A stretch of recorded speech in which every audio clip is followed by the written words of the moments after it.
Всем привет и добро пожаловать на курс по изучению Gradle. Gradle часто воспринимается как что-то сложное, магическое и непонятное. Для многих, даже опытных разработчиков, вся суть Gradle сводится к тому, что есть файл, в который можно добавлять зависимости, а остальное лучше не трогать, иначе весь проект может поломаться. Но что именно происходит внутри, почему иногда сборка ломается, как правильно ее настраивать и какие вообще возможности нам предоставляет эта система сборки, понимают далеко не все.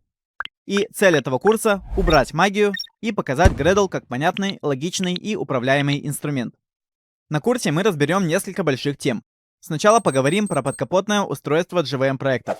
Как устроена компиляция, что такое класс paths, зависимости, артефакты и из каких частей в целом состоит процесс сборки. Затем мы изучим жизненный цикл сборки в Gradle. Что происходит при запуске сборки, какие этапы проходит Gradle, как он читает и выполняет скрипты, когда создаются задачи и когда они действительно выполняются. Отдельный большой раздел будет посвящен управлению зависимостями. Мы разберем конфигурации, варианты, атрибуты, транзитивные зависимости, конфликты версий, каталоги версий и другие механизмы, которые помогают управлять зависимостями в больших проектах. Также мы детально поработаем с задачами в Gradle. Научимся создавать свои задачи, настраивать существующие, связывать их между собой и понимать, как Gradle строит граф выполнения. После этого перейдем к оптимизации сборки. Разберем, какие механизмы помогают ускорить сборку, как работает кэширование, инкрементальность и почему некоторые настройки могут сильно влиять на производительность проекта. Еще одна важная тема — это работа с плагинами. Мы посмотрим, зачем нужны плагины, как они устроены, как подключаются, как настраиваются и как можно создавать собственные плагины. И поговорим о таком понятии, как Convention Plugins. Кроме этого, поговорим про многомодульность. Зачем проекты делят на модули, как модули связаны между собой, как Gradle строит сборку многомодульного проекта и так далее. Далее перейдем к теме структурирования сборок. Разберем, где лучше хранить общую логику сборки, как не превращать build-Gradle файлы в огромные полотна кода, и чем могут помочь build-src, build-logic и так далее. Отдельно мы поговорим про Android Gradle плагин, потому что в Android разработке Gradle играет особенно важную роль. Мы разберем, как Gradle взаимодействует с Android проектом, какие сущности добавляет Android Gradle плагин и как лучше понимать структуру Android сборки.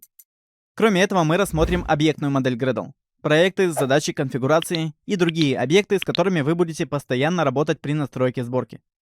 Для прохождения курса вам обязательно нужно знать язык Kotlin, потому что большинство примеров мы будем писать именно на нем. Если у вас уже есть какой-то опыт взаимодействия с Gradle, хотя бы простое добавление зависимостей в проект, то вам уже будет гораздо проще.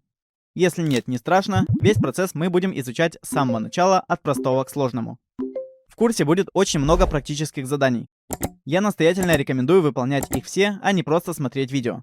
Потому что тем будет очень много, некоторые темы будут действительно сложными, а без практики понять и запомнить их будет крайне трудно.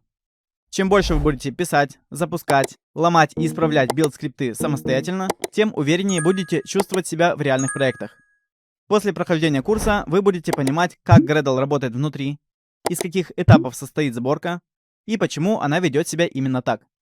Вы научитесь уверенно работать с зависимостями, конфигурациями, задачами, плагинами, многомодульными проектами и настройками сборки. Сможете читать и понимать build-Gradle файлы не как набор непонятных строк, а как полноценный код, который управляет сборкой вашего приложения. Также вы сможете лучше разбираться в проблемах сборки, быстрее находить причины ошибок и использовать возможности Gradle, которых на самом деле гораздо больше, чем простое добавление зависимостей в проект. И обратите внимание, эта информация важная. На текущий момент курс еще находится на этапе разработки, поэтому доступны еще не все темы, которые были перечислены. Дело в том, что многие студенты просили открыть доступ как можно раньше, поэтому я решил опубликовать курс до полного завершения. При этом есть и приятный момент. Пока курс находится в разработке, на него установлена минимальная цена. Вы можете присоединиться сейчас, а все новые разделы и уроки, которые будут добавляться дальше, станут доступны вам автоматически без какой-либо доплаты. Обо всех обновлениях, новых опубликованных уроках и разделах я буду сообщать в нашем телеграм-канале. Присоединяйтесь, чтобы ничего не пропустить. Все, на этом вступительную часть я заканчиваю. Желаю вам успехов в обучении и до встречи на страницах курса.